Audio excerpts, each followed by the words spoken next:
اعوذ باللہ من الشیطان الرجیم بسم اللہ الرحمن الرحیم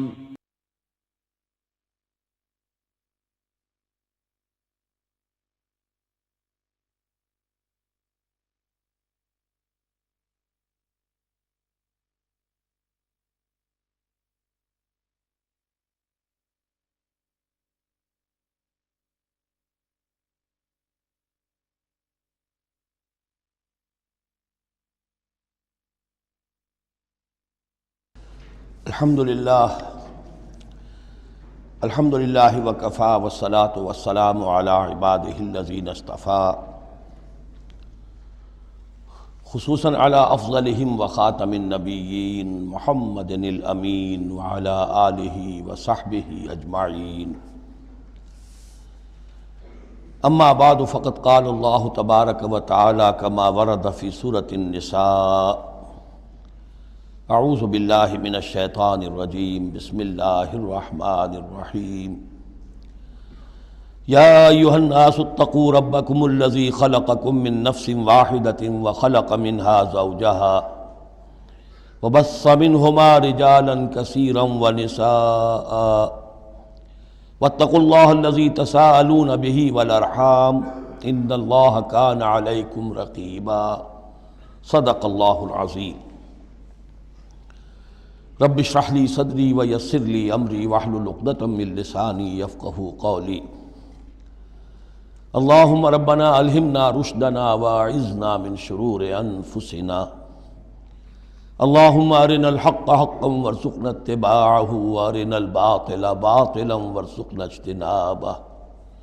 اللہم وفقنا لما تحب وترضى۔ اللہم آنس وحشتنا فی قبورنا وارحمنا بالقرآن العظیم۔ اللہم اجعلہ لنا اماما ونورا وہدى ورحمہ۔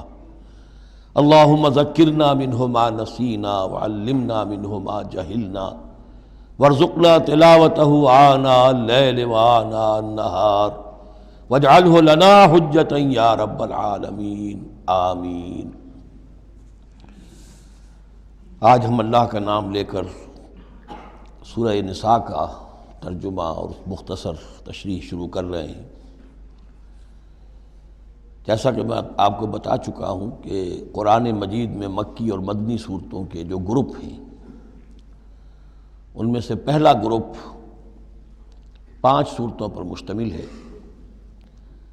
مکی صورت صرف سورہ فاتحہ ہے، حجم میں بہت چھوٹی، معنی میں، مفہوم میں، عظمت میں، فضیلت میں بہت بڑی۔ اس کے بعد 4 صورتیں جو ہیں وہ مدنی ہیں: بقرہ، نساء، آل عمران اور مائدہ۔ اور یہ جو 4 صورتیں ہیں یہ دو صورتوں کے 2 جوڑوں کی شکل میں ہیں۔ سورۃ البقرہ، سورۃ آل عمران، یہ الزہراوین، خود حضور نے ان کو ایک نام دیا مشترک، اور ان میں جو مناسبتیں ہیں، مشابہت ہیں، وہ تفصیل کے ساتھ ہمارے ترجمے کے دوران سامنے آتے رہی ہیں۔ نسبت زوجیت کس اعتبار سے ہے، ایک دوسرے کی تکمیل کس پہلو سے کرتی ہیں، یہ بات بھی سامنے آئی۔ اب جو 2 صورتیں ہیں، یہ سورۃ النساء اور سورۃ المائدہ، یہ جوڑے کی شکل میں ہیں۔ ان میں ایک تو بڑا کنٹراسٹ نظر یہ آئے گا کہ سابقہ 2 صورتوں میں پہلے حروف مقطعات اور دونوں میں پھر قرآن مجید اور کتب سماویہ کی عظمت کا بیان، جبکہ ان دونوں صورتوں میں کوئی تمہیدی اس طرح کی گفتگو نہیں ہے، براہ راست خطاب ہو رہا ہے۔ البتہ یہ فرق ہے وہ نسبت زوجیت کے اعتبار سے کہ سورہ نساء میں خطاب ہے یا ایھا الناس، اے لوگو، خطاب عام ہے، اور سورۃ المائدہ کا آغاز ہوتا ہے یا ایھا الذین آمنوا، وہاں خاص ہے، انسانوں میں سے جو لوگ ایمان کے دعوے دار ہوں۔ باقی جس طرح سورہ بقرہ اور سورہ آل عمران نصفین میں منقسم ہیں، اس طرح کا معاملہ ان دونوں صورتوں کا نہیں ہے۔ اپنے اسلوب کے اعتبار سے یہ دونوں صورتیں سورہ بقرہ کے نصف ثانی کے مشابہ ہیں، یعنی چند مضامین کی لڑیاں چل رہی ہیں لیکن آپس میں اس طرح بٹی ہوئی ہیں، گتھی ہوئی ہیں رسی کی طرح، کہ وہ نظر آئیں گی کٹواں، ایک لڑی لال ہے، ایک پیلی ہے، ایک ہری ہے، ایک نیلی ہے، لیکن جب آپ ان کو بٹ دیتے ہیں تو ایک طرف سے دیکھیں گے تو وہ کٹا پھٹا رنگ نظر آئے گا، مسلسل لال نہیں نظر آئے گا، مسلسل پیلا، نہ نیلا نہ ہرا۔ کھول دیں گے تو معلوم ہوگا کہ وہ تو واقعتاً ایک علیحدہ لڑی ہے، ایک نیلی ہے، ایک پیلی ہے۔ تو وہاں تو میں نے سورہ بقرہ میں آپ کو بتایا تھا کہ 4 ڈوریاں ہیں، 2 کا تعلق شریعت سے، شریعت میں 2 لڑیاں ہوئیں، ایک عبادات اور ایک معاملات۔ 2 کا تعلق ہے جہاد فی سبیل اللہ سے، ایک جہاد بالمال یعنی انفاق فی سبیل اللہ، اور ایک جہاد بالنفس کی آخری شکل یعنی قتال فی سبیل اللہ۔ یہ چاروں کا تانا بانا سورہ بقرہ کے نصف ثانی میں تھا۔ یہاں سورہ نساء میں بھی آپ دیکھیں گے کہ 3 لڑیاں ہیں یہاں، اور وہ اسی طرح آپس میں گتھی ہوئی ہیں، نظر آئیں گی کٹواں، لیکن اگر آپ ان سب کو علیحدہ علیحدہ کر لیں تو وہ اپنی جگہ پر ایک علیحدہ مضمون بن جائے گا۔ لیکن یہاں پر جو خطاب ہے، ایک لڑی تو وہ ہے کہ جس میں خطاب ہے اہل ایمان سے، اور وہ اسی طریقے سے جیسے سورہ بقرہ میں وہی 4 چیزیں اس میں آئیں گی، قتال، انفاق اور احکام شریعت، عبادات۔ لیکن دوسرا خطاب ہے اس میں اہل کتاب سے، اس میں یہ کہ نصارہ اور یہود دونوں گڈمڈ ہیں، ملے جلے ہیں۔ اب اہل کتاب کا معاملہ ہے، پہلی 2 صورتوں میں علیحدہ علیحدہ مسئلہ چل رہا تھا۔ تیسرے سب سے بڑا حصہ اس سورہ مبارکہ کا وہ ہے جو منافقین سے خطاب پر مشتمل ہے، لیکن وہ اکثر و بیشتر لوگ وہاں بات سمجھ نہیں پاتے، اس لیے کہ وہاں بھی خطاب ہوتا ہے یا ایھا الذین آمنوا سے۔ پورے قرآن میں کہیں یا ایھا الذین نافقوا نہیں آیا، یا ایھا الکافرون بھی ہے، یا ایھا الذین کفروا بھی ہے، یا ایھا الذین آمنوا بھی ہے، یا ایھا الذین نافقوا کہیں نہیں، اس لیے کہ منافق بھی قانوناً تو مسلمان ہی ہوتے تھے۔ تو اصل میں یہ بڑی گہری نظر کی ضرورت ہے کہ یہ پہچانا جائے کہ یہاں یا ایھا الذین آمنوا مومنین صادقین کی طرف روح سخن ہے یا منافقین کی طرف ہے۔ اگر یہ فرق نہ کیا جائے تو بڑی غلط فہمی ہو جاتی ہے بعض مقامات پر، مثلا سورہ توبہ کے بعض مقامات ہیں یا ایھا الذین آمنوا ما لکم اذا قیل لکم انفروا فی سبیل اللہ اثاقلتم الی الارض، اہل ایمان تمہیں کیا ہو گیا جب تمہیں کہا جاتا ہے اللہ کی راہ میں نکلو تو تم بوجھل ہو جاتے ہو، زمین میں دھسے جاتے ہو۔ تو اس سے ایک عام سوء ظن پیدا ہو سکتا ہے کہ شاید یہ عام مسلمانوں کا مسئلہ تھا، یہ عام مسلمانوں کا مسئلہ نہیں تھا، یہ منافقین کا مسئلہ تھا۔ روح سخن وہاں منافقین کی طرف ہے، مومنین صادقین تو ہر وقت اس کے لیے آمادہ رہتے تھے کھلے دل کے ساتھ، کہ واپس نہیں پھیرا کوئی فرمان جنوں کا، تنہا نہیں لوٹی کبھی آواز جرس کی، وہ تو تیار ہر وقت تھا۔ تو اصل میں یہ دیکھنا ہوتا ہے کہ کس آیت میں رخ کس کی طرف ہے۔ اس اعتبار سے یہ سورہ مبارک کا اہم ترین ہے، لیکن سورہ بقرہ میں تو پورے میں لفظ نفاق آیا ہی نہیں۔ یہ حکمت خداوندی ہے کہ اس مرض کو پہلے چھپا کے رکھا ہے، کہ علامات تو بیان کر دی کہ یہ بیماری ہے، تاکہ جو بھی متنبہ ہو جائے وہ اپنے علاج کی طرف متوجہ ہو جائے۔ لیکن یہ کہ جو لوگ نہیں متوجہ ہوئے، معلوم ہوا کہ اب ان کو تھوڑا سا نمایاں کرنا ضروری ہے، بات قریاں کر کے کرنی پڑے گی۔ تو سورہ آل عمران میں 1-2 جگہ نفاق کا لفظ آ گیا، لیکن یہاں اب جو سب سے بڑا مضمون ہے سورہ بقرہ میں وہ منافقین کا ہے۔ یوں سمجھیے کہ 176 جو اس کی آیات ہیں، اس میں سے 55 آیتیں ہیں کہ جن کا جو میرا تجزیہ ہے روح سخن ہے مومنین صادقین کی طرف، صرف 37 آیات ہیں کہ جن میں خطاب ہے اہل کتاب سے، یہود اور نصارہ سے مشترک طور پر، اور 84 آیات ہیں جن میں خطاب منافقین سے۔ لیکن وہی بات جو میں نے عرض کی کہ جہاں بھی ان سے بات ہوگی یا ایھا الذین آمنوا کے حوالے سے ہوگی، اس لیے کہ ایمان کے دعوے دار تو وہ بھی تھے، منافق تو وہی ہوتا ہے کہ جو دعویٰ کرتا ہے ایمان کا، چاہے وہ شعوری طور پر منافق ہو چاہے غیر شعوری طور پر منافق ہو، لیکن یہ کہ دعویٰ ایمان تو اس میں موجود ہوگا۔ سورہ نساء اور سورہ مائدہ کے مابین ایک فرق نوٹ کر لیجئے۔ انسانی تمدن میں سب سے بنیادی چیز جو ہے وہ ہے معاشرہ، اور معاشرے میں عورت اور مرد کا تعلق، اور نمبر 2 جو معاشرے میں کچھ کمزور طبقات ہوتے ہیں ان کے لحاظ کا خیال، ان کے حقوق کا لحاظ کرنا۔ یہ مضمون آپ کو ملے گا سورہ نساء میں۔ آئلی قوانین تفصیل سے آ چکے سورہ بقرہ میں، جو رشتہ جڑتا ہے ایک مرد و ایک عورت کے مابین ازدواج کا، جس سے کہ پھر خاندان وجود میں آتا ہے، تو وہ جو سب سے بنیادی یونٹ ہے معاشرے کا، اس کی جڑ بنیاد کا تو سارا تفصیل سے معاملہ آ چکا ہے سورہ بقرہ میں۔ سورہ آل عمران اس اعتبار سے منفرد ہے کہ اس میں شریعت کے احکام نہیں ہیں سوائے اس ایک حکم کے جو سود کے بارے میں آیا ہے، لا تاکلوا الربا اضعافا مضاعفا، کوئی اور احکام شریعت جو ہے اس میں نہیں ہے۔ لیکن یہاں اب آپ کو جو تمدن کی معاشرتی سطح کے اوپر خاص طور پر جو دبے ہوئے پسے ہوئے طبقات تھے اس معاشرے میں، ان کی ایمینسیپیشن، ان کو اوپر اٹھانا، ان کے حقوق کی طرف متوجہ کرنا، یہ آپ کو نظر آئے گا۔ پھر اس معاشرے کے اندر سیکس کا معاملہ، اگر سیکشول انارکی ہو تو تباہی پھیل جائے گی، تو اس میں ابتدائی اقدامات جو ہیں وہ اس صورت کے اندر آئے ہیں۔ سیکس ڈسپلن کیسے امپوز کرنا ہے مسلمانوں تمہیں اپنے معاشرے کے اندر، بے راہ روی سے کیسے ڈیل کرنا ہے۔ تو اس طریقے سے تمدن کی جو بنیادی جو منزل ہے اس پر گفتگو ہو رہی ہے۔ سورہ مائدہ میں جا کر پھر جو تمدن کی بلند ترین منزل ہے ریاست، اور یہ کہ پھر اعلیٰ سطح کے اوپر عدالتی نظام، چوری ڈاکہ وغیرہ کا سد باب، اس کے لیے کیا حدود ہیں، اس کے لیے کیا تعزیرات ہیں، یہ بھی آگے آئیں گی۔ باقی سورہ نساء میں جیسے ہے ویسے ہی سورہ مائدہ میں بھی اہل کتاب سے بھی آخری خطاب ہوگا۔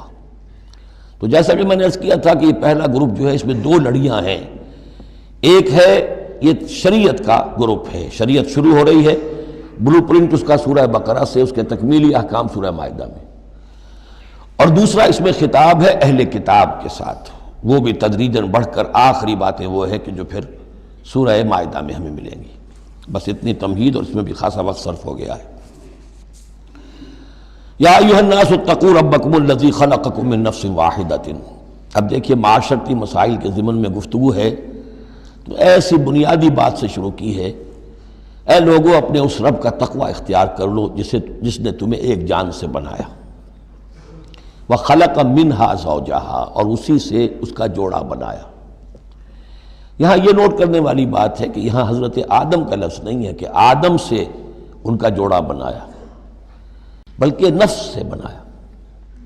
اس میں وہ بات پوری طریقے سے ایکوموڈیٹ ہو سکتی ہے کہ یہاں مراد کیا ہے، نوع ایک ہے، جنسیں دو ہیں، بکرا بکری نوع ایک ہے، جنس دو ہیں، ایک ہی نوع سے، اسی نوع سے تمہارا جوڑا بنایا۔ ہیومن بینگز ہومو سیپینس، نوع ایک ہے، سپیشیز ایک ہے، لیکن اس کے اندر ہی سے وہ سیکشول ڈفرینسیشن جو ہوئی ہے اس کے حوالے سے جوڑا بنا ہے۔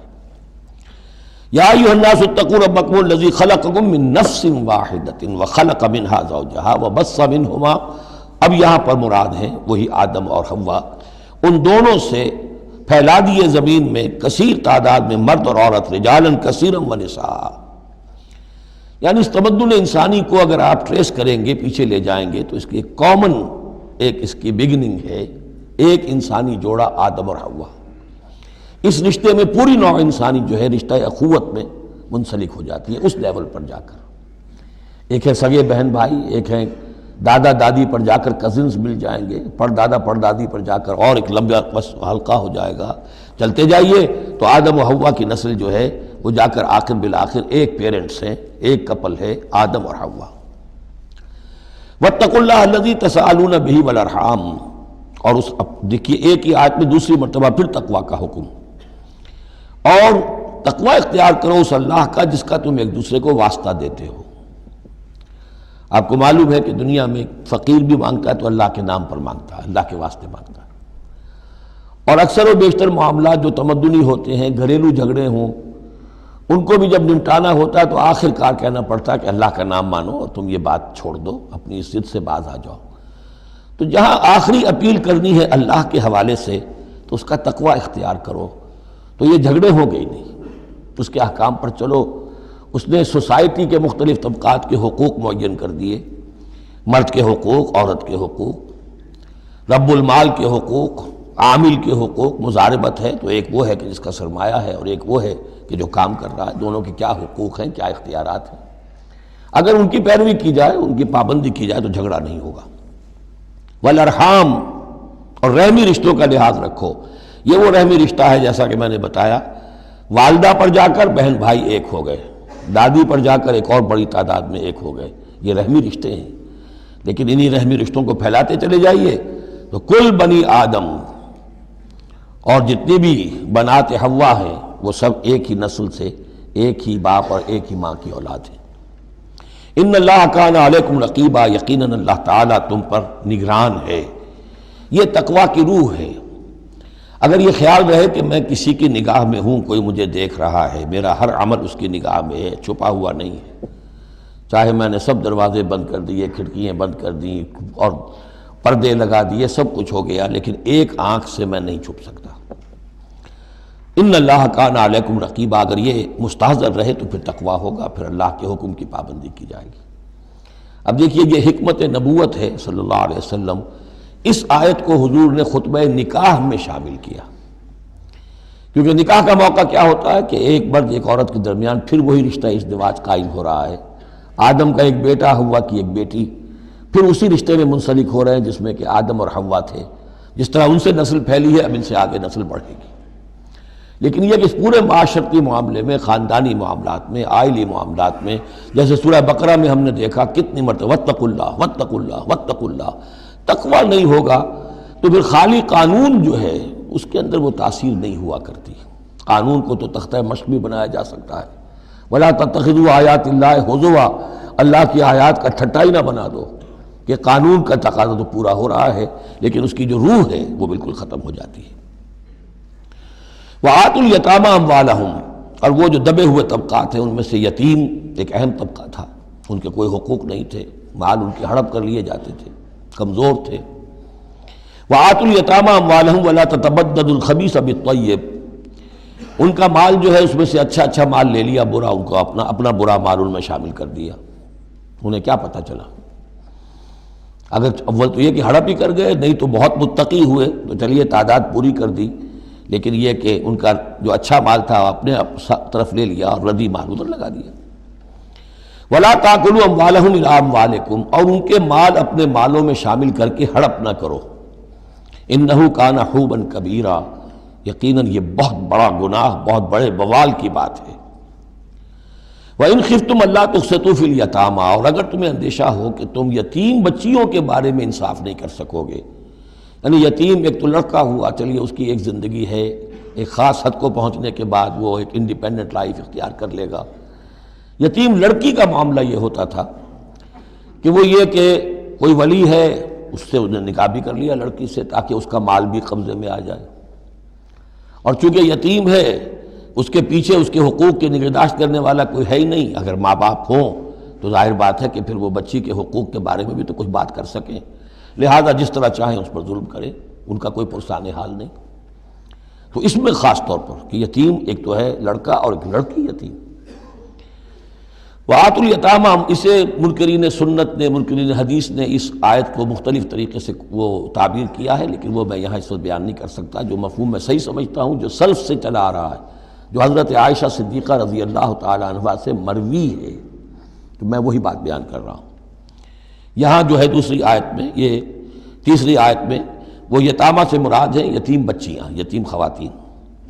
وَإِنْ خِفْتُمْ أَلَّا تُقْسِطُوا فِي الْيَتَامَىٰ فَانكِحُوا مَا طَابَ لَكُم مِّنَ النِّسَاءِ مَثْنَىٰ وَثُلَاثَ وَرُبَاعَ، تو پھر یہ ہے کہ تم ان یتیم بچیوں سے نکاح مت کرو، اور تمہیں جو پسند ہو، اگر ضرورت ہے دو دو تین تین چار چار کی حد تک تمہیں اجازت ہے، نکاح کر سکتے ہو۔ تعدد ازدواج کی یہی آیت قرآن مجید میں، لیکن یتیم بچیوں کے تم ولی بن کر کہیں اور ان کی شادی کرو تاکہ ان کے حقوق کے لیے پاسبان بن کر تم کھڑے ہو سکو، ورنہ یہ کہ تم نے انہیں اپنے گھروں میں ڈال لیا تو پھر ان کے حقوق کا کون ہوگا جو باز پرس کر سکے تم سے۔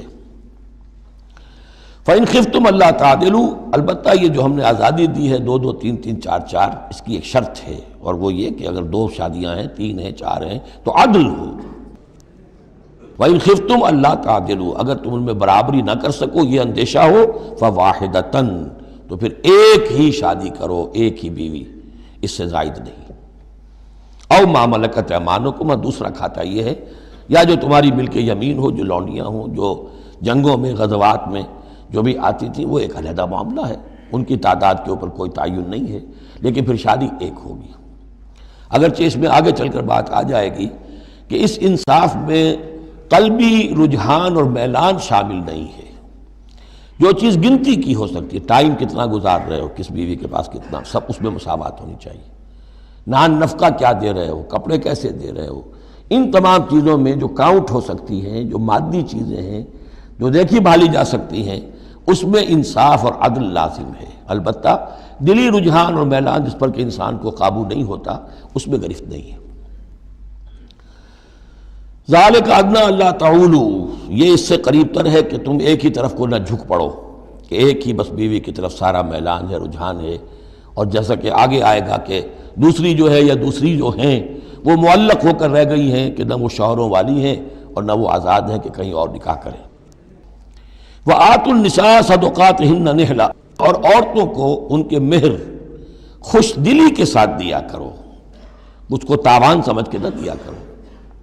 یہ صدقات جو ہے صداق کی جمع ہے، اور صدقے کی جمع ہے صداقات، دال پر زبر ہو تو صدقے کی جمع، اور دال پر پیش ہے صدقات تو یہ صداق کی جمع ہے۔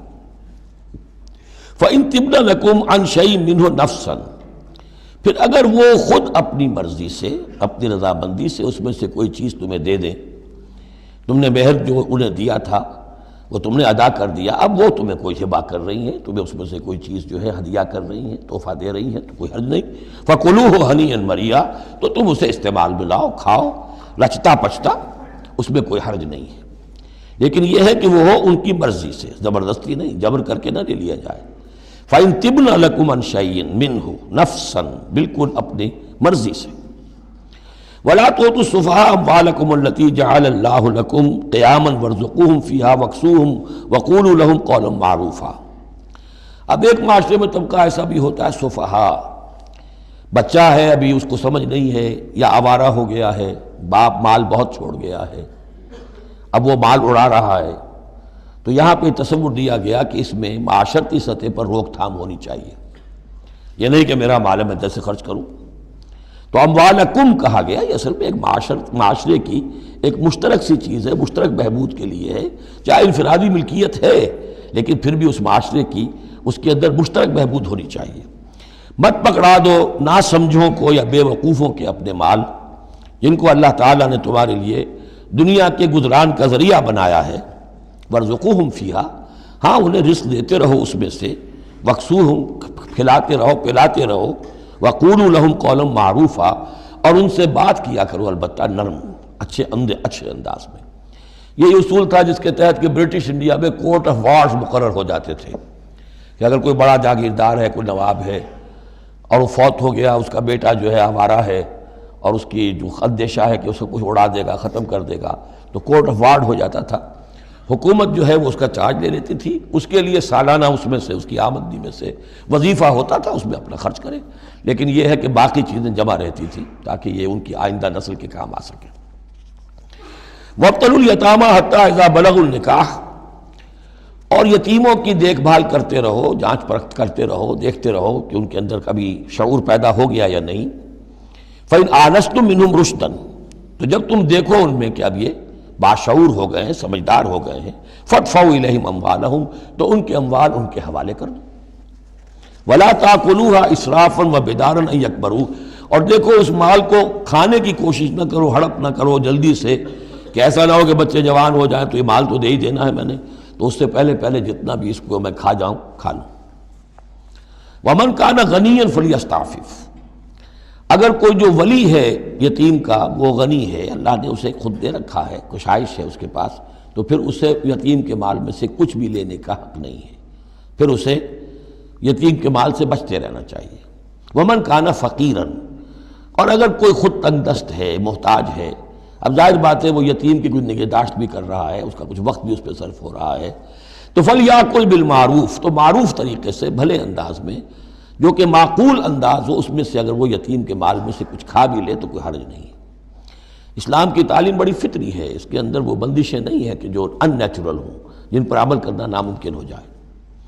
فَإِذَا دَفَعْتُمْ إِلَيْهِمْ أَمْوَالَهُمْ، اور جب تم ان کے مال ان کے حوالے کر دو، فَأَشْهِدُوا عَلَيْهِمْ، تو گواہ بنا لو کہ یہ چیزیں تھیں جو آج کی تاریخ میں میری تحویل میں تھی، آج تک میں نے ان کے حوالے کر دی۔ وَكَفَى بِاللَّهِ حَسِيبًا، باقی اللہ تعالیٰ کافی ہے حساب لینے کے لیے. یہ دنیا کا معاملہ ہے، اس کے لیے لکھت پڑھت شہادت، باقی اصل حساب تو تمہیں اللہ کے ہاں جا کے دینا ہے.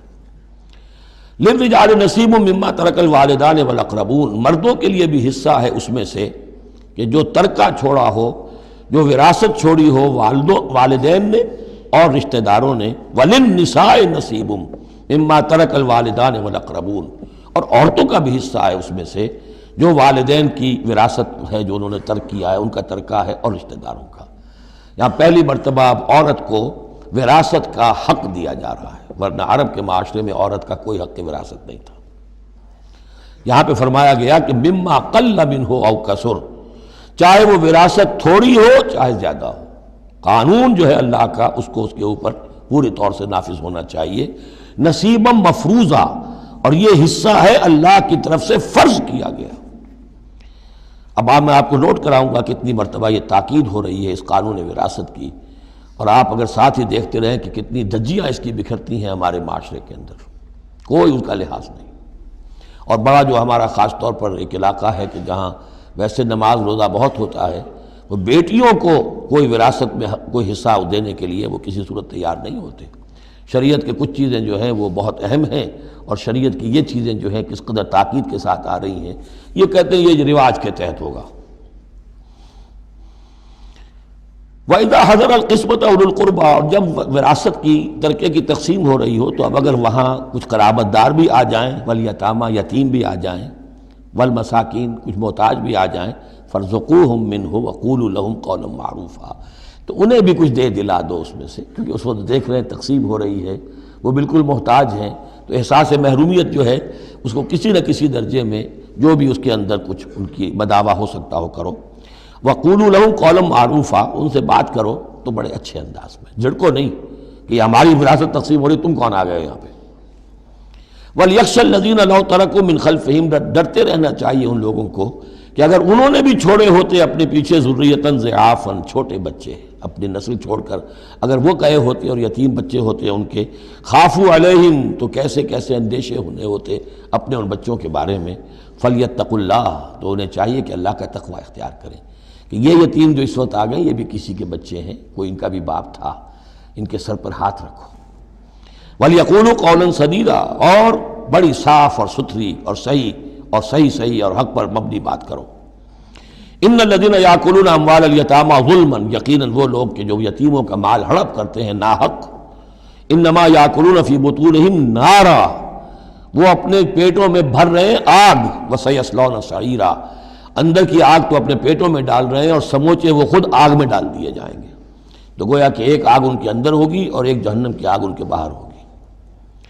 یہ 10 آیتیں بڑی جامع ہیں، اور جس طریقے سے کہ سوسائٹی کے جو پسماندہ طبقات تھے ایک ایک کا خیال کر کے جس باریک بینی سے حکمت کے ساتھ احکام دیے جا رہے ہیں.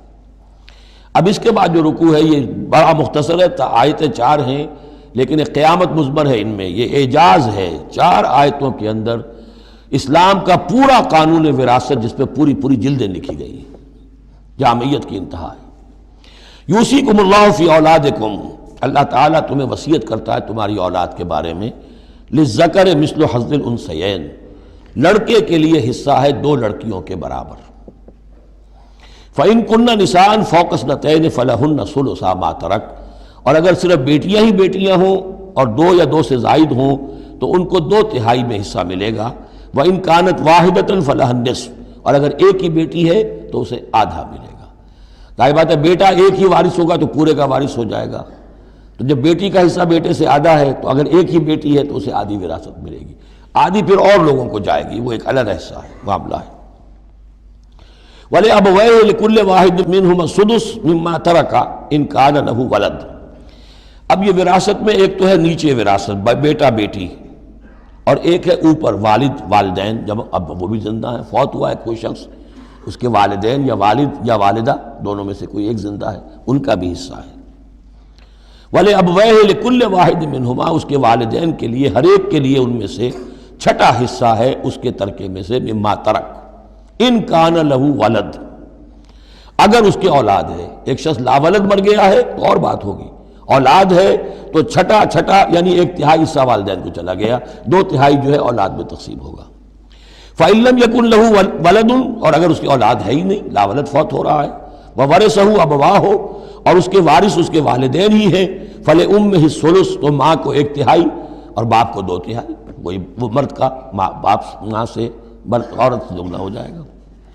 فَإِن كَانَ لَهُ إِخْوَةٌ، اور اگر اس کے بہن بھائی ہو، فَلِأُمِّهِ السُّدُسُ مِن بَعْدِ وَصِيَّةٍ يُوصِي بِهَا أَوْ دَيْنٍ، تو پھر ماں کا حصہ جو ہے وہ پھر اور کم ہو جائے گا، چھٹا حصہ رہ جائے گا سلس کی بجائے، تاکہ باپ کی طرف سے تو پھر بھائیوں کو وراثت جا سکے گی اس کے، لیکن ساتھ فرما دیا من بعد وصیت یوصی بہا او دین، وراثت کی تقسیم سے پہلے 2 کام کر لینے ہوں گے کہ اگر کوئی وصیت کی ہے اس وصیت کو پورا کیا جائے، اگر کوئی دین ہے جو فوت ہوا ہے اس پر کوئی قرض ہے وہ ادا کیا جائے، پھر جو ہے وراثت ادا ہوگی۔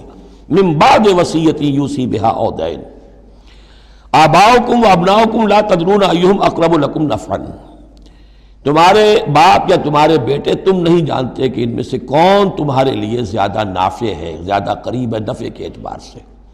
فریضۃ من اللہ، یہ تم اپنی عقلوں کو چھوڑو، اللہ کی طرف سے یہ فرض ہے، فریضۃ من اللہ، یعنی آدمی سمجھے میرے بوڑھے والدین ہیں، خام خواہ ان کے لیے حصہ کائے کو رکھ دیا ہے، کھا پی چکے، زندگی گزار چکے، وراثت تو ملنی چاہیے اولاد کو، بیٹا بیٹی کو، نہیں، اللہ کا حکم مانو۔ آباؤکم و ابناؤکم لا تدرون ایہم اقرب لکم نفعا فریضۃ من اللہ ان اللہ کان علیما حکیما، یقیناً اللہ تعالیٰ علیم اور حکیم ہے، اس کا کوئی حکم علم اور حکمت سے خالی نہیں۔ وَلَكُمْ نِصْفُ مَا تَرَكَ أَزْوَاجُكُمْ إِن لَّمْ يَكُن لَّهُنَّ وَلَدٌ، اور تمہارا حصہ تمہاری بیویوں کے ترکے میں سے آدھا ہے اگر ان کے کوئی اولاد نہ ہو، بیوی فوت ہو رہی ہے اور اس کے کوئی اولاد نہیں ہے تو جو کچھ چھوڑ رہی ہے اس میں سے نصف جو ہے شوہر کا ہو جائے گا، باقی نصف جو ہے وہ بیوی کے بھائیوں وغیرہ کو جائے گا، لیکن شوہر کا نصف ہو گیا۔ فَإِن كَانَ لَهُنَّ وَلَدٌ، اور اگر اس کی اولاد ہے، فَلَكُمُ الرُّبُعُ مِمَّا تَرَكْنَا، پھر تمہارے لیے 1/4 حصہ ہوگا اس میں یہ جو اس نے چھوڑا ہے، باقی 3/4 اس کی اولاد میں تقسیم ہو جائے گا۔ من بعد وصیت یوصین بہا او دین، اور یہ بھی ہوگا وصیت کی ایگزیکیوشن کے بعد، اور اگر کوئی قرض ہے تو اس کی ادائیگی کے بعد۔ وَلَهُنَّ الرُّبُعُ مِمَّا تَرَكْتُمْ، اور جو کچھ تم چھوڑو، مرد شوہر فوت ہو گیا ہے تو اس کی وراثت میں سے بیویوں کا حصہ ہے 1/4، ان لم یکن لکم ولد، اگر تمہارے کو اولاد نہیں ہے۔ فَإِن كَانَ لَكُمْ وَلَدٌ، اور اگر تمہارے اولاد ہے، فَلَهُنَّ الثُّمُنُ مِمَّا تَرَكْتُمْ مِن بَعْدِ وَصِيَّةٍ تُوصُونَ بِهَا أَوْ دَيْنٍ، تو پھر تو ان کے لیے 8واں حصہ ہے، اگر تمہارے لیے اولاد ہے تو تمہاری بیوی کے لیے پھر 8واں حصہ ہے تمہارے ترکے میں سے، من بعد وصیت توصون بہا او دین، اس وصیت کو تکمیل کے بعد جو تم نے کی ہو یا قرض جو تمہارے ذمہ ہو ادا کرنے کے بعد۔ وَإِن كَانَ رَجُلٌ يُورَثُ کلالہ، اور اگر کوئی شخص جس کی وراثت جو ہے تقسیم ہو رہی ہے کلالہ تھا، او امراتن، یا کوئی عورت بھی کلالہ ہو سکتی ہے۔ یہ کلالہ کون ہوتی ہے؟ جس کے نہ تو والدین ہو نہ اولاد ہو، میت ہے، فوت شدہ مرد ہے یا عورت ہے، تو جو نہ تو ہے اوپر والدین میں سے کوئی اور نہ کوئی اولاد میں سے، وہ اس کو کلالہ کہتے ہیں۔ بہن بھائی ہیں، اب بہن بھائیوں میں جو تقسیم ہوگی وہ ایک تقسیم تو وہی ہے کہ جو حقیقی اور عینی اور اللاتی بہن بھائیوں میں ہوتی ہے، وہ تو ہے اسی طرح جیسے کہ اولاد کی ہے، لیکن یہاں خاص حکم دیا جا رہا ہے۔ عربوں میں اصل میں 3 قسم کے بہن بھائی ہوتے تھے، ایک عینی وہ ہے، باپ بھی وہی ہے مشترک، ماں بھی وہی ہے، جنہیں ہم حقیقی کہتے ہیں، ہمارے ہاں حقیقی بھائی، حقیقی بہن، یعنی والدین دونوں مشترک ہیں۔ اللاتی کہ باپ ایک ہے اور مائیں جدا ہیں، لیکن عرب میں ان میں کوئی فرق نہیں تھا، وہ بھی حقیقی کہلاتے تھے۔ حکم جو ہے معاشرے کے اندر ان کے عینی اور اللاتی بہن بھائیوں کا ایک ہی تھا، کوئی فرق نہیں تھا۔ ان کے ہاں سوتیلا وہ کہلاتا تھا کہ ماں ایک ہو باپ اور ہو۔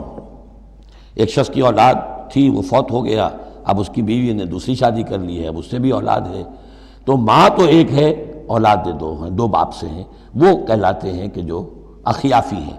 ان کا حکم دے رہا ہے کہ اگر کوئی شخص مرا ہے وہ کلالہ ہے، چاہے وہ مرد ہے یا عورت ہے، وَلَهُ أَخٌ أَوْ أُخْتٌ، اس کی ایک بہن ہے یا ایک بھائی ہے، فَلِكُلِّ وَاحِدٍ مِّنْهُمَا السُّدُسُ، تو ان میں سے ہر ایک کے لیے 6واں حصہ ہے۔ فَإِنْ كَانُوا أَكْثَرَ مِنْ ذَلِكَ، اور اگر وہ اس سے زیادہ ہیں فَهُمْ شُرَكَاءُ فِي الثُّلُثِ، پھر وہ 1/3 میں حصے دار رہیں گے، من بعد وصیت یوصی بہا او دین، یہی 2 شرطیں پھر ہیں، اس وصیت کو ایگزیکیوٹ کرنے کے بعد جو کی گئی ہو یا قرض کی ادائیگی کے بعد، غیر مضار، اور یہ سارا کام ایسے ہونا چاہیے کہ کسی کو ضرر پہنچانے کی نیت نہ ہو۔ وصیۃ من اللہ، یہ اللہ کی طرف سے تاکید ہے، واللہ علیم حلیم، اللہ تعالیٰ سب کچھ جاننے والا، کمال حلم والا ہے۔ اس کے حلم پر دھوکہ نہ کھاؤ کہ وہ تمہیں پکڑ نہیں رہا ہے، اس کی پکڑ جب آئے گی تو ان بطش ربک لشدید، پھر اس کی پکڑ بڑی سخت ہوگی۔ تلک حدود اللہ، یہ اللہ کی حدود ہیں۔ ومن یطع اللہ ورسولہ یدخلہ جنات تجری من تحتہا الانہار، جو اللہ اور اس کے رسول کی اطاعت کرے گا وہ داخل کرے گا انہیں ان باغات میں جن کے دامن میں ندیاں بہتی ہوں گی، خالدین فیہا، جس میں وہ ہمیشہ ہمیشہ رہیں گے، وذالک الفوز العظیم، اور یقیناً یہ بہت بڑی کامیابی ہے۔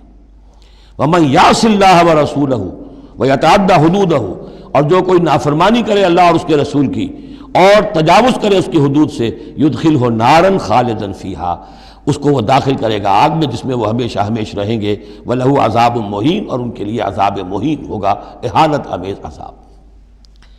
اب جو میں نے عرض کیا تھا سیکس ڈسپلن، اسلامی معاشرے کی اب تطہیر شروع ہو رہی ہے۔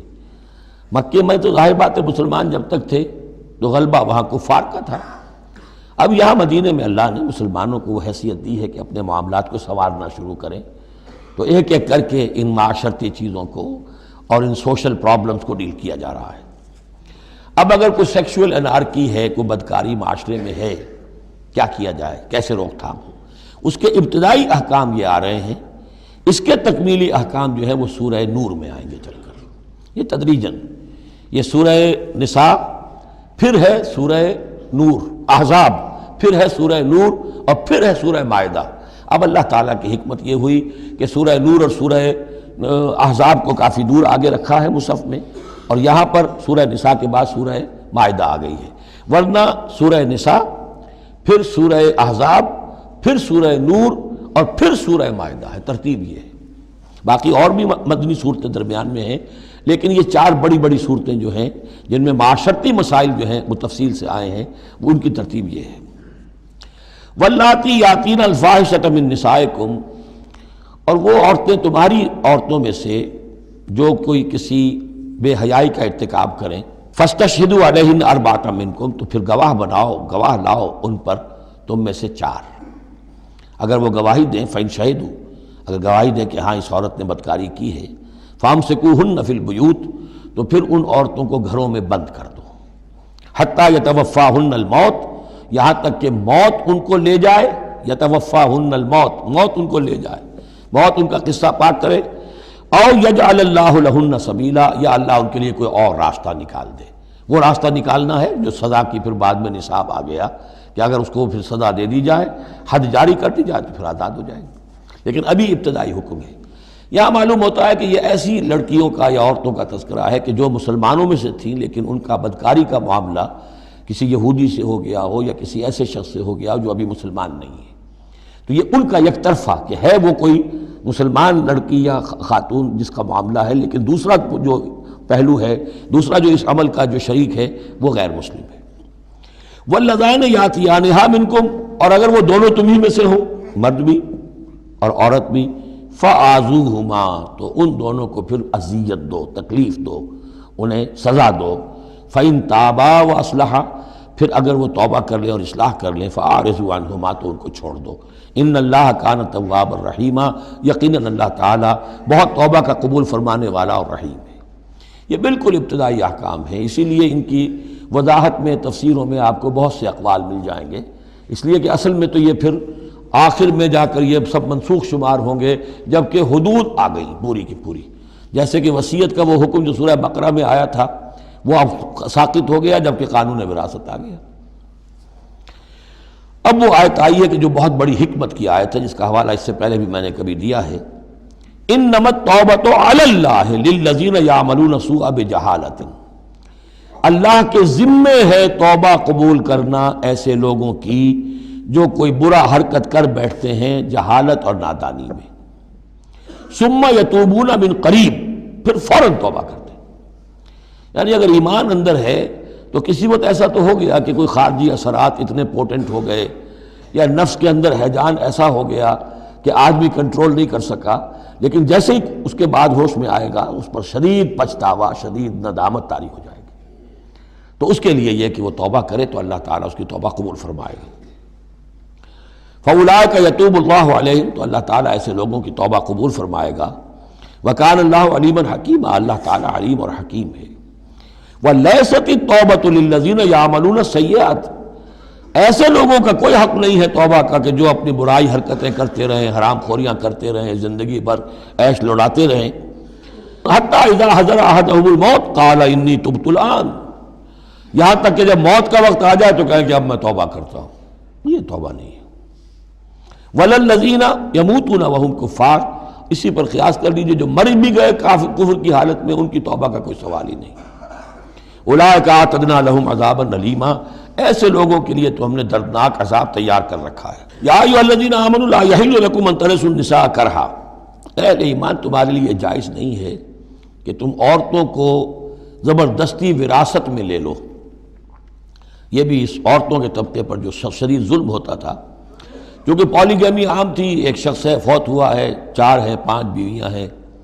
اب فرض کیجئے کہ جو بیٹا ہے بڑا جو وارث بن گیا ہے، اب باقی اس کی حقیقی ماں تو ایک ہی ہے، باقی سوتیلی مائیں وہ ان کو وراثت میں لے لیتا تھا کہ میرے قبضے میں رہیں گی یہ، بلکہ ان سے شادیاں بھی کر لیتے تھے، بغیر شادی اپنے گھروں میں ڈالے رکھتے تھے، یا پھر یہ کہ اختیار اپنے ہاتھ میں رکھ کر ان کی شادی کہیں کرتے تھے تو خود مہر لیتے تھے۔ اس طرح کے معاملات کرتے تھے، عورتوں کے ساتھ یہ ظلم ہوتے تھے۔ یا ایھا الذین آمنوا لا یحل لکم ان ترثوا النساء کرہا، اہل ایمان تمہارے لیے جائز نہیں ہے کہ تم عورتوں کے وارث بن بیٹھو زبردستی۔ ولا تعضلوهن لتذهبوا ببعض ما آتيتموهن، اور نہ تمہارے لیے یہ جائز ہے کہ تم ان کا راستہ روک کے رکھو انہیں، تاکہ تم واپس لے لو ان سے جو کچھ کہ تم نے انہیں دیا ہے۔ اب نکاح کیا تھا اس وقت تو بڑے چاؤ تھے اور لاڈ تھے اور کیا کیا دے دیا تھا، اور اب جو ہے اس سے وہ واپس ہتھیانے کے لیے طرح طرح کے ہتھ کنڈے استعمال ہو رہے ہیں، انہیں تنگ کیا جا رہا ہے، ٹارچر کیا جا رہا ہے، ذہنی طور پر تکلیف پہنچائی جا رہی ہے۔ الا یاتین بفاحشۃ مبینہ، ہاں اگر کسی سے صریح جو ہے حرام کاری کا فعل سرزد ہو گیا، اس پر کچھ زیادتی کی جائے، اسے کچھ سزا دی جائے، جیسے کہ اوپر آ چکا ہے فعذوہما، اس وقت تو اجازت ہے۔ اس کے بغیر جو ہے کسی کے اوپر زیادتی کرنا، خاص طور پر اگر نیت یہ ہے کہ میں اسے اپنا مہر واپس لے لوں۔ وعاشروہن بالمعروف، دیکھو عورتوں کے ساتھ معاشرت اختیار کرو، رہو سہو معروف طریقے پر، بھلے طریقے پر، اچھے طریقے پر، نیکی اور راستی کے ساتھ۔ فَإِن كَرِهْتُمُوهُنَّ فَعَسَىٰ أَن تَكْرَهُوا شَيْئًا وَيَجْعَلُ اللَّهُ فِيهِ خَيْرًا كَثِيرًا، تو اور اگر تمہیں کسی وجہ سے اب وہ ناپسند ہو گئی ہے، انہیں پسند نہیں کرتے تم، تو ہو سکتا ہے کہ کسی شے کو تم ناپسند کرو، درا حال ہے کہ اللہ نے اسی میں تمہارے لیے خیر کثیر رکھ دیا۔ پتہ نہیں ایک عورت جو ہے کسی ایک اعتبار سے آپ کے دل سے اتر گئی ہے، طبیعت کا میلان نہیں رہا ہے، اس میں اور کون کون سی خوبیاں ہیں، کس اعتبار سے آپ کے لیے وہ خیر کا ذریعہ بنتی ہے، تو اللہ کے حوالے کرو اس معاملے کو، لیکن ان کے ساتھ رکھو معاشرت صحیح، ان کے حقوق ادا کرتے ہوئے۔ ہاں اگر معاملہ ایسا ہو گیا ہے کہ ساتھ رہنا ممکن نہیں ہے تو طلاق کا راستہ کھلا ہے، شریعت اسلامی نے اس میں کوئی تنگی نہیں رکھی ہے، یہ کرسچینٹی کی طرح کا کوئی غیر معقول نظام نہیں ہے کہ طلاق ہو ہی نہیں سکتی، وہاں یہ کہ طلاق کا راستہ کھلا ہے۔ وَإِنْ أَرَدْتُمْ اسْتِبْدَالَ زَوْجٍ مَكَانَ زَوْجٍ، اور اگر تم نے فیصلہ ہی کر لیا ہو کہ ایک بیوی کی جگہ کوئی دوسری بیوی لانی ہے، وَآتَيْتُمْ إِحْدَاهُنَّ قِنْطَارًا، اور ان میں سے کسی ایک کو تم نے ڈھیروں مال دیا ہو، فَلَا تَأْخُذُوهُ مِنْهُ شَيْئًا فَلَا تَأْخُذُوا مِنْهُ شَيْئًا، اس میں سے کوئی شے واپس نہیں لے سکتے، جو مہر دیا تھا وہ ان کا ہے، اب اس میں سے کچھ واپس نہیں لے سکتے۔ أَتَأْخُذُونَهُ بُهْتَانًا وَإِثْمًا مُبِينًا، کیا تم لوگے وہ مہر واپس ان سے ناحق اور صریح گناہ کے طور پر؟ وَكَيْفَ تَأْخُذُونَهُ، کچھ عقل کے ناخن لو، کچھ شعور اور کچھ شرافت کا ثبوت دو، کیسے ان سے وہ مال تم واپس لینا چاہتے ہو؟ وَقَدْ أَفْضَىٰ بَعْضُكُمْ إِلَىٰ بَعْضٍ، جبکہ تم ایک دوسرے سے مل چکے ہو، تمہارے مابین انتہائی قریبی رشتہ جو بھی ہو سکتا ہے دنیا کا وہ قائم ہو چکا ہے۔ وَأَخَذْنَا مِنْكُمْ مِيثَاقًا غَلِيظًا، اور وہ تم سے بہت گہرا قول و قرار لے چکی تھی۔ اب قول و قرار ہوتا ہے نکاح کے وقت، اس میں ذمہ داری لیتا ہے مرد، وہ بھی ایک کانٹریکٹ ہے۔ وَلَا تَنكِحُوا مَا نَكَحَ آبَاؤُكُم مِّنَ النِّسَاءِ إِلَّا مَا قَدْ سَلَفَ، اور جو تمہاری والد جو تمہارے آباء نے تمہارے باپوں نے جن سے نکاح کیا ہو ان سے تم نکاح مت کرو. جو میں نے کہا تھا نا کہ جو سوتیلی مائیں ہوتی تھیں ان کو وہ اپنے نکاح کر کے گھر میں ڈال دیا یا بغیر نکاح کے ڈال دیا. یہ نکاح وہاں بھی اس معاشرے میں بھی اس کو کہتے تھے نکاح مقت، بہت ہی برا نکاح ہے. فطرت انسانی تو اباح کرتی ہے لیکن رواج ان کا تھا. یہاں قرآن مجید نے آ کر اس کا جو ہے سختی کے ساتھ سد باب کیا. وَلَا تَنكِحُوا مَا نَكَحَ آبَاؤُكُمْ، جن عورتوں سے نکاح کیا ہو تمہارے باپوں نے ان سے نکاح نہ کرو. مِنَ النِّسَاءِ إِلَّا مَا قَدْ سَلَفَ، سوائے اس کے کہ جو ہو چکا. إِنَّهُ كَانَ فَاحِشَةً وَمَقْتًا، یقیناً یہ بڑی بے حیائی کی بات ہے اور اللہ تعالیٰ کے غضب کو بھڑکانے والی ہے. وَسَاءَ سَبِيلًا، اور بہت ہی برا راستہ ہے. اب یہ طویل آیت آ رہی ہے جس میں محرمات ابدیہ کا بیان ہے کہ کن رشتوں میں نکاح کا معاملہ نہیں ہو سکتا. ایک مرد کن کن اپنی خواتین رشتہ داروں سے شادی نہیں کر سکتا. حرمت علیکم امہاتکم، حرام کر دی گئی تم پر تمہاری مائیں. نمبر 1 وبناتکم، تمہاری بیٹیاں. واخواتکم، اور تمہاری بہنیں. وعماتکم، اور تمہاری پھوپھیاں. وخالاتکم، اور تمہاری خالائیں. وبنات الاخ، اور بھائی کی بیٹیاں یعنی بھتیجیاں. وبنات الاخت، اور بہن کی بیٹیاں یعنی بھانجیاں. وامہاتکم اللاتی ارضعنکم، اور تمہاری وہ مائیں جنہوں نے تمہیں دودھ پلایا ہے. واخواتکم من الرضاعۃ، اور تمہاری دودھ پلانے والیوں کی بیٹیاں کہ جو تمہارے اب بہن بن گئی ہیں رضاعی. وامہات نسائکم، اور تمہاری بیویوں کی مائیں یعنی ساس جن کو ہم کہتے ہیں خوش دامن. وربائکم اللاتی فی حجورکم، اور اگر وہ کہ جو ربیبہ ہوں جو تمہارے ہاں پلی بڑھی ہوں. من نسائکم اللاتی دخلتم بہن، ربیبہ ربیب اس کو کہتے ہیں کہ ایک عورت کے پہلے کوئی اولاد تھی، آپ نے ان سے شادی کی ہے تو وہ اولاد بھی ساتھ لے آئی ہے. اب وہ آپ کی بیٹے بیٹیاں ہی ہو گئی آپ کی، لیکن وہ آپ کے حقیقی بیٹے بیٹیاں نہیں، ربیب کہلاتے ہیں، ربیب اور ربیبہ. تو وہ ربیب اور ربیبہ بھی حرام ہیں اگر اس جو ماں ہے اس کے ساتھ مقاربت کی ہو. اگر اس کے ساتھ تعلق زن و شہ ہوا ہے تو پھر وہ ربیبہ جو ہے بچی جو آئی تھی اس کے ساتھ وہ بھی حرام ہو گئی. لیکن اگر کسی وجہ سے بغیر اس کے کہ ان کے ساتھ کوئی جنسی تعلق ہو طلاق ہو جائے تو پھر اس ربیبہ کے ساتھ نکاح ہو سکتا ہے. وَرَبَائِبُكُمُ اللَّاتِي فِي حُجُورِكُم مِّن نِّسَائِكُمُ اللَّاتِي دَخَلْتُم بِهِنَّ، جن سے تم نے صحبت کی ہو ان کی جو بیٹیاں ہیں سابقہ شوہروں سے وہ حرام ہیں. فَإِن لَّمْ تَكُونُوا دَخَلْتُم بِهِنَّ، اور اگر تم نے ان سے صحبت نہ کی ہو فَلَا جُنَاحَ عَلَيْكُمْ، تو پھر کوئی حرج نہیں ہے. وَحَلَائِلُ أَبْنَائِكُمْ، اور تمہارے بیٹوں کی عورتیں یعنی بیٹوں کی بیویاں، بہو جن کو ہم کہتے ہیں تمہاری بہو ہیں. الذین من اصلابکم، لیکن بیٹے وہ جو تمہارے اپنے صلب سے ہوں، اپنے صلبی بیٹے، منہ بولے بیٹے کا معاملہ نہیں ہے. وَأَن تَجْمَعُوا بَيْنَ الْأُخْتَيْنِ، اور یہ بھی تم پر حرام کیا گیا ہمیشہ کے لیے کہ بیک وقت دو بہنوں کو جمع کرو ایک نکاح میں. إِلَّا مَا قَدْ سَلَفَ، سوائے اس کے کہ جو ہو چکا. إِنَّ اللَّهَ كَانَ غَفُورًا رَحِيمًا، یقیناً اللہ غفور الرحیم. جو ہو گیا پہلے کا، اس کو تو گڑھے مردے اکھاڑے نہیں جا سکتے، لیکن آئندہ کے لیے یہ محرمات ابدیہ ہیں. اس میں حضور نے اضافہ کیا ہے کہ دو بہنوں کو بھی ایک وقت نکاح میں نہیں رکھ سکتے، اسی طرح خالہ بھانجی کو بھی نکاح میں نہیں رکھ سکتے، اور پھپھی بھتیجی کو بھی نکاح میں نہیں رکھ سکتے. یہ محرمات ابدیہ ہیں کہ جن کے ساتھ کسی حال میں کسی وقت شادی نہیں ہو سکتی. اب ہے وہ محرمات جو عارضی ہیں. والمحصنات من النساء، وہ عورتیں جو کسی اور کے نکاح میں ہیں. اب یہ اس وجہ سے کہ وہ اس کے نکاح میں ہیں آپ پر حرام ہے. ہاں اگر وہ طلاق دے دے پھر آپ شادی کر سکیں گے اس سے، لیکن یہ کہ اس کے اوپر جو حرمت ہے اس کی وہ حرمت ابدی اس نوع کی نہیں ہے جو اس آیت میں جو بیانات ہوئیں، بلکہ یہ کہ وہ تو کسی اور کے نکاح میں ہونے کی. محسنات، حسن کہتے ہیں قلعے کو، جو قلعے میں ہیں، پہلے ہی ایک خاندان کے قلعے کے اندر ہیں وہ اور شوہر والیاں ہیں. الا ما ملکت ایمانکم، سوائے یہ کہ ان میں سے کوئی تمہارے ہاں کنیز بن کر آ جائے. اب ظاہر بات ہے جنگ ہوئی ہے، وہ عورتیں جو ہے مشرک مردوں کی بیویاں ہیں، وہ لونڈیاں بن کے آ گئی ہیں، تو اگرچہ وہ بیویاں ہیں مشرکوں کی، محسنات ہیں اس معنی میں، لیکن وہ لونڈی کی حیثیت سے آپ کے لیے جائز ہوں گی. کتاب اللہ علیکم، یہ اللہ کی کتاب ہے، حکم ہے، فرض ہے تمہارے اوپر. وَأُحِلَّ لَكُم مَّا وَرَاءَ ذَلِكُمْ، اب اس کے علاوہ تمہارے لیے تمام عورتیں حلال ہیں. تو آپ نے دیکھا کہ کتنی تھوڑی سی تعداد میں عورتیں ہوئیں کہ جن سے نکاح حرام ہوا، باقی کثیر تعداد. یعنی مباحات کا دائرہ بہت وسیع ہے، محرمات کا دائرہ بہت محدود ہے. ان تبتغوا باموالکم، لیکن یہ کہ اس کے لیے نکاح ہوگا مہر دے کر، اموال کے ساتھ تم اس میں نکاح کرو، محسنین، نیت ہو گھر میں بسانے کی، قلعے میں لانے کی، غیر مسافرین، صرف مستی نکالنے کی نہیں، یعنی یہ جو ہے اس کو ایک کھیل اور ہابی نہ بنا لو، گھر میں آباد کرنے کی نیت ہو، اس سے شادی کی جائے۔ مَسْتَمْتَعْتُمْ بِهِ مِنْهُنَّ فَآتُوهُنَّ أُجُورَهُنَّ، تو جو بھی تم نے ان سے استفادہ کیا ہے تو انہیں ان کے مہر جو ہے مقرر ہوئے ہیں، فریضۃً، وہ دو۔ وَلَا جُنَاحَ عَلَيْكُمْ فِي مَا تَرَاضَيْتُمْ بِهِ مِنْ بَعْدِ الْفَرِيضَةِ، اس میں کوئی حرج نہیں ہے کہ کسی مہر کے مقرر ہونے کے بعد اگر باہمی رضامندی سے اس میں کوئی کمی بیشی ہو جائے۔ ان اللہ کان علیما حکیما، یقیناً اللہ تعالی علیم ہے اور حکیم ہے۔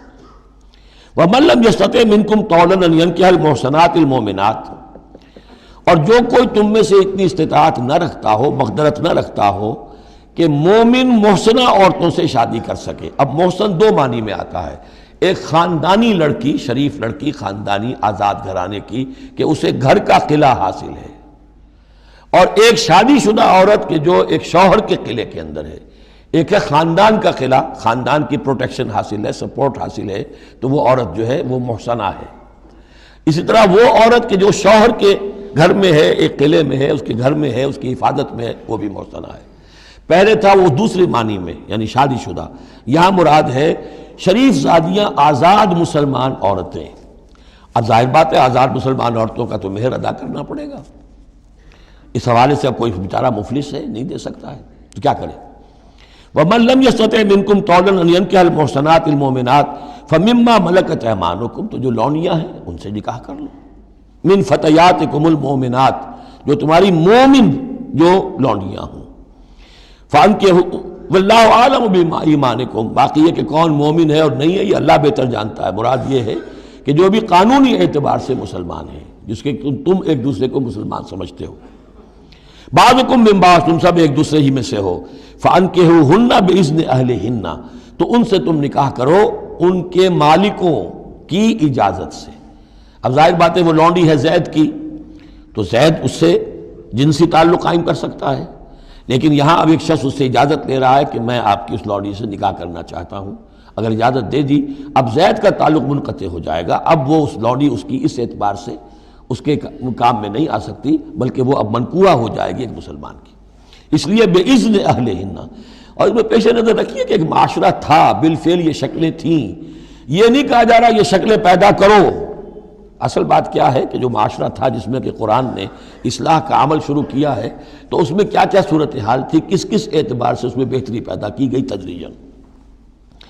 فَانكِحُوهُنَّ بِإِذْنِ أَهْلِهِنَّ وَآتُوهُنَّ أُجُورَهُنَّ بِالْمَعْرُوفِ، انہیں بھی ان کے جو مہر ہیں تھوڑے ہوں گے، وہ دو معروف طریقے پر دو۔ محسنات غیر مسافحات، ان سے بھی جو تعلق ہے یہ نکاح کا ہوگا تو نیت ہونی چاہیے گھر میں بسانے کی، محض مستی نکالنے کی اور شہوت رانی کی وہ نیت نہ ہو۔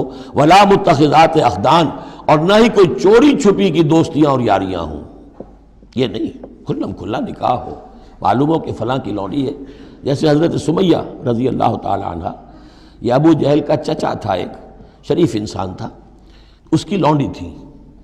پھر جب یہ یاسر آئے ہیں یمن سے اور آباد ہوئے مکے میں، تو انہوں نے اس کے ابو جہل کے چچا سے اجازت لے کر اور ان کی لونڈی سمیہ سے شادی کی ہے۔ ان سے پھر حضرت عمار ہوئے، عمار ابن یاسر اور عمار کی والدہ سمیہ رضی اللہ تعالی عنہم، یہ تین کا ایک کنبہ تھا۔ وہ شریف آدمی مر گیا تو پھر ابو جہل جو ہے اس کو اختیار ہو گیا ان پر، اس نے پھر جو پرسیکیوٹ کیا ہے وہ آپ کو معلوم ہے، اس خاندان کو بدترین جو ایذائیں دی گئی ہیں وہ اس خاندان کو دی گئی۔ فَإِذَا أُحْصِنَّ، پھر جب وہ قید نکاح میں آ جائیں، فَإِنْ أَتَيْنَ بِفَاحِشَةٍ، پھر اگر وہ کوئی غلط کام کریں، اگر کوئی وہ جو ہے بے حیائی کا کام کریں، فَعَلَيْهِنَّ نِصْفُ مَا عَلَى الْمُحْصَنَاتِ، تو انہیں آدھی سزا دی جائے گی اس کی کہ جو شادی شدوں کو دی جائے گی۔ اب یہ جو ہے چونکہ ابتدائی احکامات ہیں، ابھی تک تو رجم کا حکم آیا ہی نہیں ہے، ابھی تک 100 کوڑوں کا حکم بھی نہیں آیا ہے، ابھی تو یہ تھا آزوہما، تو کوئی بھی انہوں نے اپنا طریقہ مقرر کر لیا ہے کہ اتنا کچھ ہم ماریں گے۔ تو اس میں البتہ ذہن میں رکھا جائے کہ اس میں یہ ہے کہ جو یہ لونڈی ہے منکوحہ، اس کو اگر سزا دینی ہے اسی طرح کے جرم کی، تو اس کی سزا بھی عادی ہوگی، اس لیے کہ ایک شریف خاندان کی عورت جسے پروٹیکشن حاصل ہو اس کا معاملہ اور ہے، اور ایک اس بیچاری غریب یعنی اس کا لونڈی کا معاملہ اور ہے۔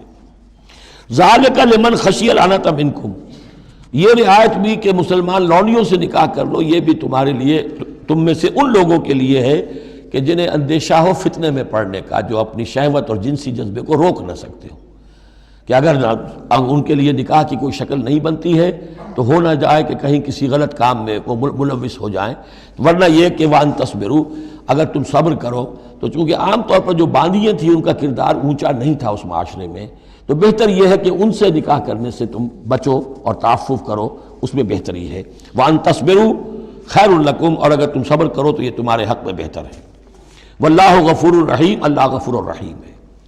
یرید اللہ لیبین لکم، اب یہ چونکہ کچھ احکام آ رہے ہیں تو ایک فلسفے کی باتیں آ رہی ہیں اب چند۔ بسا اوقات ایسا ہوتا ہے کہ احکام کو انسان اپنے اوپر بوجھ سمجھنے لگتا ہے، یہ کرو یہ نہ کرو، یہ کرو یہ نہ کرو، تو آدمی کی طبیعت ہے، فطرت ہے، یہ بات سے محسوس کرتا ہے۔ بلکہ عیسائی تو میں نے ایک مرتبہ 1970 میں تقریر سنی تھی، کرسمس گزاری تھی لندن میں، تو انہوں نے کہا تھا کہ شریعت لعنت ہے، خواہ ایک انسان کو یہ حرام ہے، یہ حرام ہے، یہ حرام ہے، رک نہیں سکا ہے، اب دل اس کا میلا ہو جائے گا، گلٹی کانشنس ہو جائے گا، گلٹی کانشنس سے اس کے اندر جو ہے وہ نیگیٹو سائیکالوجی ڈیولپ ہونی شروع ہو جائے گی۔ یہ ساری گندگی کہاں سے پیدا ہوئی کہ آپ نے حرام حلال کا فلسفہ چھیڑ، سب حلال کرو چھٹی ہو جائے گی۔ تو ایسے ایسے فلسفے بھی دنیا میں ہیں، اور یہ میں نے تقریر سنی 1970 میں لندن میں کرسمس کے دنوں میں۔ یرید اللہ لیبین لکم، اللہ تعالیٰ چاہتا ہے کہ تمہارے لیے ان چیزوں کو واضح کر دے۔ وَیَہْدِیَکُمْ سُنَنَ الَّذِینَ مِن قَبْلِکُم، اور تمہیں ہدایت دے ان راستوں کی کہ جو تم سے پہلے کے لوگوں کے تھے۔ وَیَتُوبَ عَلَیکُم، اب اس میں دونوں طرف جائے گا، پہلے کے نیکوکار بھی تھے، پہلوں کے بدکار بھی تھے۔ نیکوکاروں کا راستہ تم اختیار کرو، صراط الذین انعمت علیہم، اور دوسرے راستوں سے تم بچ سکو۔ وَیَتُوبَ عَلَیہم، علیکم، اللہ چاہتا ہے تمہارے اوپر، تم پر تو عنایت فرمائے۔ واللہ علیم الحکیم، اللہ تعالیٰ سب کچھ جاننے والا، کمال حکمت والا ہے۔ واللہ یرید ان یتوب علیکم، دوبارہ پھر وہی، اللہ چاہتا ہے تم پر مہربانی فرمائے۔ ویرید الذین یتبعون الشہوات، اور وہ لوگ کہ جو شہوات کی پیروی کرتے ہیں، وہ چاہتے ہیں ان تمیلوا میلا عظیما، کہ تم تو ایک طرف غلط راستے سے دور تک تمہارا جو ہے رجحان ہو جائے اور ادھر ہی تم بھٹکتے چلے جاؤ۔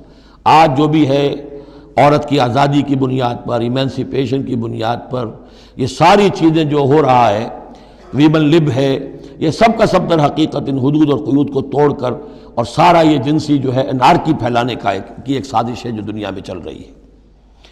یرید اللہ ان یخفف عنکم، تم یہ نہ سمجھو کہ بوجھ ڈال رہا اللہ تم پر، اللہ تم پر تخفیف چاہتا ہے۔ جب تم ان چیزوں پر عمل نہیں کرو گے، معاشرے میں بدگمانیاں پھیلیں گی، فساد ہوگا، گندگیاں ہوں گی، جھگڑے ہوں گے، بدگمانیاں ہوں گی، یہ سارا کچھ ہوگا، تو اللہ تو تمہارے لیے آسانی چاہتا ہے۔ وَخُلِقَ الْإِنسَانُ ضَعِيفًا، اور انسان پیدا کیا گیا ہے کمزور، اس کے اندر کمزوری کے پہلو بھی ہیں۔ جہاں بہت اونچا پہلو ہے، روح ربانی پھونکی گئی ہے، وہاں یہ نفس بھی تو اس کے اندر ہے، اور اس کے اندر جو ہے ذوف کے پہلو موجود ہیں۔ یا ایھا الذین آمنوا لا تاکلوا اموالکم بینکم بالباطل، اہل ایمان اپنے مال آپس میں باطل طریقے سے ہڑپ نہ کرو، الا ان تکون تجارتا عن تراض، سوائے اس کے کہ تجارت ہو تراض منکم، تمہاری باہمی رضامندی سے۔ یہ جوتا ہے 200 روپے کا ہے، آپ کو منظور ہے 200 دیجئے، جوتا لے لیجئے، یہ آپ کی باہمی رضامندی سے سودا ہے، وہ ہو گیا۔ لیکن یہ کہ اس سیدھے سادے اور صحیح اور طریقے پر، ایک ظاہر بات ہے کچھ نہ کچھ تو آپ نے نفع اس میں سے کمایا ہے، آپ نے محنت کی ہے، کہیں سے لائے ہیں، سٹور کیا ہے، دکان کا کرایہ دیا ہے، لیکن اس کو وہ گرج نہیں کرے گا۔ لیکن جھوٹ بول رہے ہیں، خدا کی قسم کھا رہے ہیں کہ میں نے تو اتنے کر لیا، اب یہ ہو گیا، تم آپ نے اپنی ساری محنت بھی ضائع کی اور آپ نے حرام کما لیا۔ اور یا کوئی اور طریقے ہیں، مال ہڑپ کر رہے ہیں، دھوکہ دے رہے ہیں۔ یا ایھا الذین آمنوا لا تاکلوا اموالکم بینکم بالباطل الا ان تکون تجارتا عن تراض منکم ولا تقتلوا انفسکم، اور نہ اپنے آپ کو قتل کرو، یعنی ایک دوسرے کو قتل کرو۔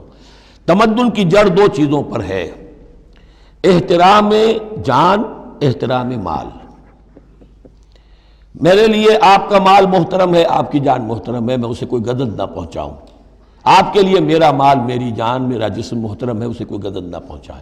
اگر تو یہ جنٹل مین ایگریمنٹ ہمارا چلتا ہے تب تو ہم ایک معاشرے میں رہ سکتے ہیں، ایک ملک میں رہ سکتے ہیں، اور اس میں اطمینان ہوگا، سکون ہوگا، چین ہوگا۔ اور جہاں یہ دونوں احترام ختم ہو گئے، جان کا نہ مال کا، تو ظاہر بات ہے کہ پھر وہاں سکون کہاں سے آئے گا، اطمینان کہاں سے آئے گا، چین کہاں سے آئے گا۔ وَلَا تَقْتُلُوا أَنفُسَكُمْ إِنَّ اللَّهَ كَانَ بِكُمْ رَحِيمًا، یقیناً اللہ تعالی تم پر بہت ہی مہربان ہے۔ وَمَن يَفْعَلْ ذَلِكَ عُدْوَانًا وَظُلْمًا، اور جو کوئی بھی یہ کام کرے گا، دو کام، چوری اور دھوکہ اور قتل نفس، ظلمًا اور عدوانًا، تعدی کے ساتھ، ظلم کے ساتھ، فسوف نصلیہ نارا، تو اسے تو ہم جھونک دیں گے آگ میں، وَكَانَ ذَلِكَ عَلَى اللَّهِ يَسِيرًا، اور یہ چیز اللہ پر بہت آسان ہے۔ یہ نہ سمجھنا کہ کیا اللہ تعالیٰ تمام نوع انسانی کو جہنم میں جھونک دے گا، یہ اللہ کے لیے بہت آسان ہے۔ بارک اللہ لی ولکم فی القرآن العظیم ونفعنی وإیاکم بالآیات والذکر الحکیم۔